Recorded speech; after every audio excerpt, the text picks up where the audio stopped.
Приветствуем наших подписчиков и гостей канала Эзотерика для тебя, друзья. Мы вас всех приветствуем в изобилии и достатке. Сегодня в этом видео мы с вами уделим внимание народным приметам, традициям и обрядам на 23 февраля. Поговорим о иконе Божьей Матери, которую почитают в этот день. Также поговорим о церковных праздниках, о народных праздниках, а также что можно и чего категорически нельзя делать в этот день. Итак, друзья, далее все более подробно. 23 февраля в православной церкви почитается память святого монаха Прохора Лебедника, который прославился своим благочестивым житием и чудесами. Преподобный Прохор Лебедник наряду с другими святыми входит в лик преподобных, и его память почитается верующими как образец праведности и благочестия. Святой Прохор вел строгий аскетический образ жизни, полагаясь исключительно на милость Божию. Вместо обычного хлеба он использовал муку из лебеды, которую самостоятельно перетирал и изготавливал хлеб. Он также воздерживался от овощей и пил лишь простую водичку. В период голода на Руси святой Прохор стал известен своей благотворительностью. Он делал хлеб из лебеды и раздавал его нуждающимся, а его хлеб был особенно вкусным и сладким благодаря Божьему благословению. Тем, кто пытался украсть этот хлеб, он становился непригодным для употребления, что послужило дополнительным чудом и подтверждением святости монаха. Еще одно чудо, связанное со святым Прохором, касалось соли. Во времена междоусобных войн стало недостаточно соли, и монах решил помочь страждущим. Собрав пепел из всех келей, он превратил это в соль, которую раздавал людям. Это чудо укрепило веру многих и даже убедило князя Святополка в силе веры. После того, как князь стал свидетелем чуда, он устыдился своих поступков и примирился с монастырем. Преподобный Прохор Лебедник скончался в 1107 году, но его благочестивая жизнь и чудеса остаются в памяти верующих, напоминая о великой силе веры и благодати Божией. Также 23 февраля православная церковь почитает память священномученика Харлампия, который принял мученическую смерть в 202 году. Этот святой является одним из наиболее почитаемых в православии. Его имя уважительно упоминается верующими в связи с множеством благодеяний и чудес. Харлампий был епископом магнезийским и служил в период преследований христиан. Он отличался глубокой верой и решимостью отстаивать христианскую истину, даже ценой собственной жизни. По преданию, во время одного из преследований святой Харлампий многократно подвергался пыткам за свою веру, но не отрекся от креста и остался верен своим принципам до самой смерти. Конечно же, священномученик Харлампий знаменит также своим покровительством. В народной вере его почитают как хранителя от внезапной смерти без покаяния. Многие люди молятся ему о защите от несчастных случаев и о помощи в последний час. Кроме того, Харлампий считается покровителем домашних животных и защитником урожая. Верующие обращаются к нему с мольбами о здравии и о благополучии своих домашних питомцев, также с просьбами об изобилии и о успешном урожае.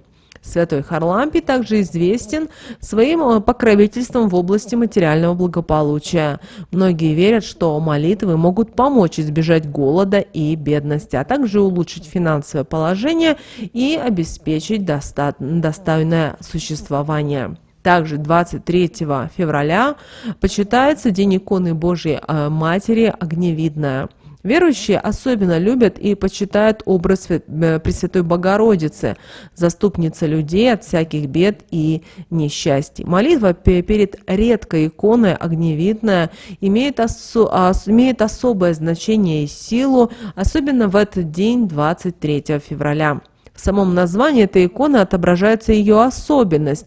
Лик Пресвятой Девы предстает в огненно-красных тонах, символизируя пролитую на кресте кровь Христа во имя искупления человеческих грехов. Голову Богоматери покрывает красный платок, и все полотно иконы словно пылает от кровавых красок. Богородица на иконе огневидная изображена одна, без младенца и Иисуса. Ее руки словно освобождены для того, чтобы принять в свои объятия и защитить каждого из нас от бед и несчастий. Считается, что икона Богородицы Огневидная защищает от болезней, кровопролития и войн. Ей принято молиться за здоровье и сохранение жизни защитников и воинов. Поэтому к этой иконе особенно обращаются матери и сестры военнослужащих за скорейшее прекращение любых войн и возвращение домой сыновей и братьев живыми и здоровыми.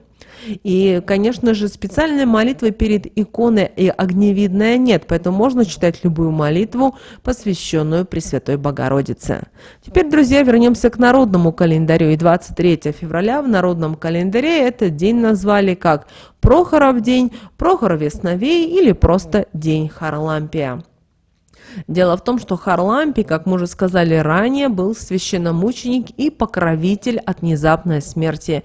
И он занимал особое место в народной традиции. Поэтому в этот день люди читали ему молитвы, обращаясь за защитой и благословением. Именно в этот день святой Харлампий, считается, оберегает от различных бед и несчастных случаев, помогает в трудных жизненных ситуациях.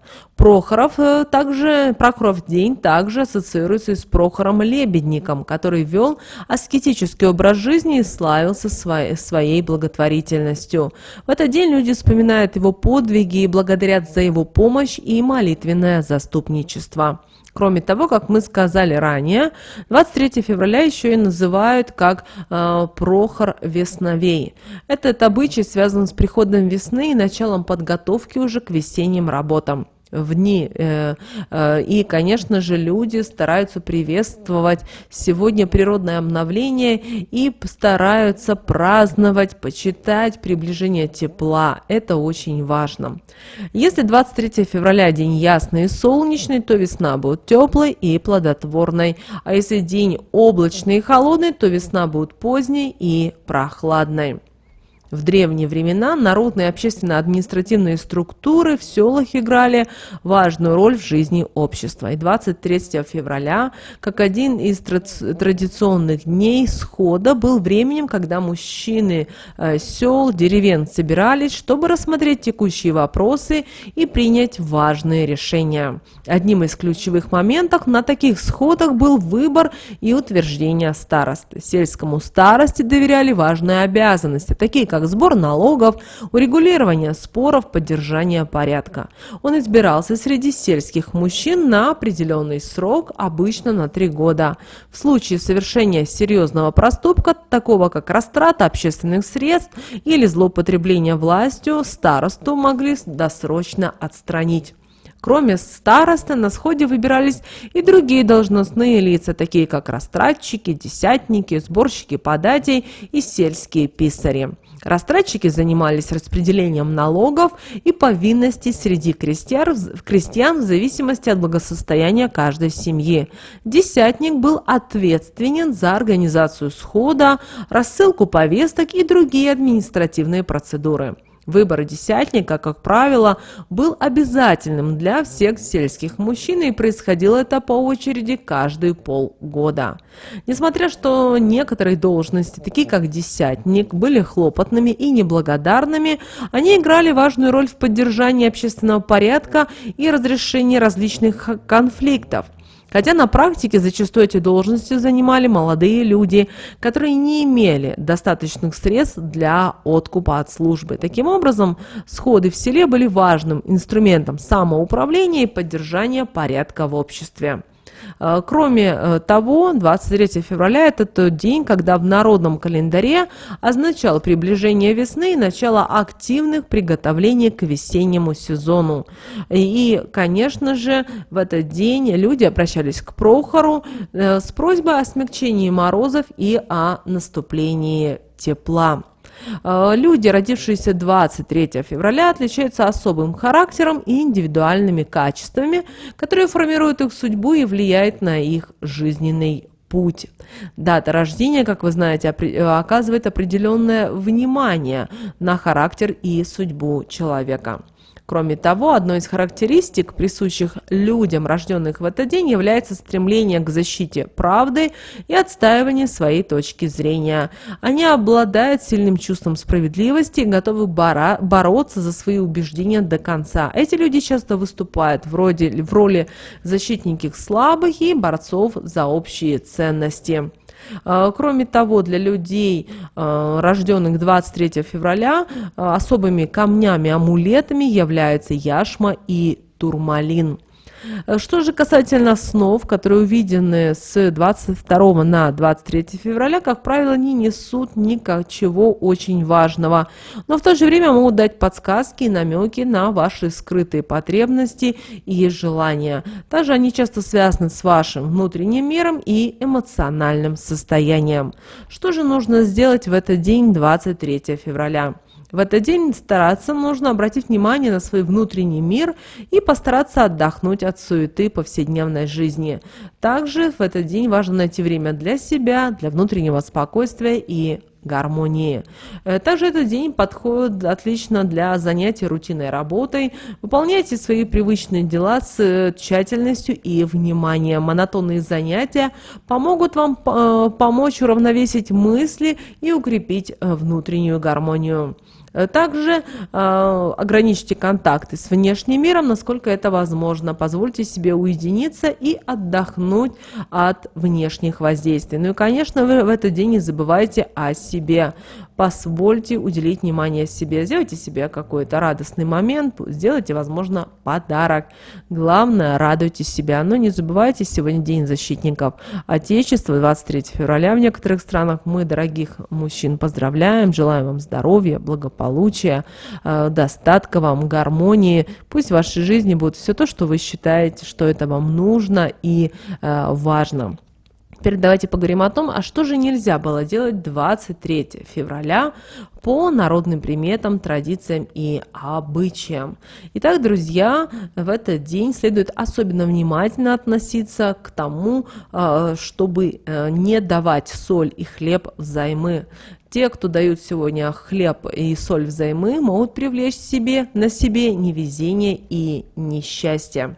Дело в том, что тот, кто нарушает такой данный запрет, это может привести к тому, что весь год придется столкнуться с недостатками и с лишениями, особенно в материальном плане. Поэтому наши предки старались соблюдать эту народную примету и воздерживаться от того, чтобы кому-то одалживать соль и хлеб.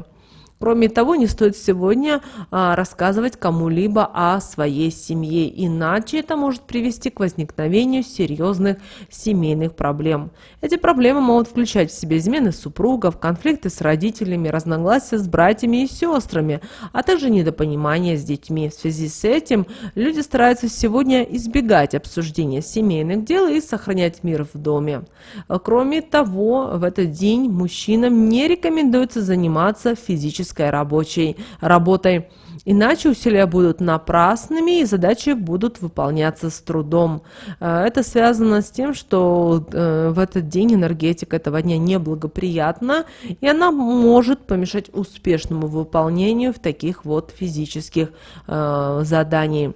Кроме того, в этот день не рекомендуется употреблять морепродукты и рыбу, иначе это может привести к заболеванию неизлечимой болезни. И это очень важно понимать. Кроме того, сегодня не стоит дарить девушкам или женщинам что-либо связанное с украшениями, иначе это приведет к тому, что девушка еще долгое время пробудет в одиночестве. Кроме того, в этот день нельзя мести полы, поскольку вместе с мусором и грязью из дома может уйти удача и благополучие. И вообще сегодня домашнюю уборку вообще не стоит делать, иначе это может повлиять на энергетику и на гармонию в доме. Кроме того, старайтесь сегодня не смотреть в зеркало, потому что это может привлечь несчастье и беду. Поэтому старайтесь, если вы сегодня особенно бываете где-то в магазинах и вы смотрите в примерочное зеркало, то старайтесь как можно меньше смотреть и любоваться собой. Также не стоит сегодня использовать нецензурную речь. Кроме того, не стоит сегодня трясти мелочью, иначе крупных денег вам в ближайшем времени не ожидать. Ну и, конечно же, не стоит сегодня сыновьям дарить своим матерям шерстяные носки, иначе это приведет к проблемам со здоровьем. Помните об этом. Вот такой, друзья, у нас с вами день, 23 февраля, по народным приметам, традициям, обрядам и обычаям. Друзья, ставьте лайк этому видео, обязательно в комментариях напишите слово «благодарю». Также прямо сейчас на экране вы видите два всплывающих окна, друзья. Это следующие рекомендованные видео для вас. Нажимайте то видео, которое вам на интуитивном уровне понравилось больше, и смотрите. Всех вам мыслимых, друзья, и немыслимых благ. Услышимся с вами уже буквально в следующем видео.